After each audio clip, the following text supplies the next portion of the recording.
the agenda of the G20 in itself is still very, very important. And all countries, in my consultation with all members, because G20 governance is based on consensus.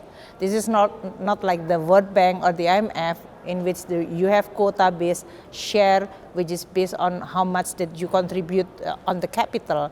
G20 is a club, is a forum. They are created at the ministerial level after the ASEAN financial crisis, and then elevated to the leaders level after the global financial crisis 2008-2009. And that's why the representation of all the countries from different regions creating a strength, but also a challenge for us to have a consensus. Before this war, maybe the consensus is relatively easy. Now it's becoming so fragmented and divided. So this is going to be a new challenge and a new race globally, but also for the economic challenge, this is going to be very difficult. Ian, you were nodding enthusiastically. I wonder if you have a reaction to that. This last point by the minister is so absolutely critical. I mean, the G20 was set up because we understood after the 2008 financial crisis that we needed a global response.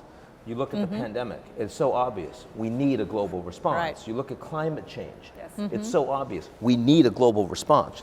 This war with Russia invading Ukraine is the exact opposite of that. This is a war that is literally ripping apart the fabric of geopolitics today, and it is a spike pointed at the G20. I mean, we just had a finance ministers meeting, and a number of developed economies decided that they weren't going to be in the room when the Russian minister was going to speak. What's going to happen? I was just speaking before the event, just now with the minister asking about Putin. She said, yeah, Putin's coming. Okay, well, Biden's coming. How's that going to go? And if they decide they're going to walk out, what are the Chinese going to do? I mean, the potential for this to literally rip, we're talking about a new Cold War between Russia and the advanced industrial economies. The G20 stage has the potential to help drive that into a much greater rift with the wealthy democracies on one side, Russia and China on the other, and a bunch of middle income economies that are saying, we want no part of any of this.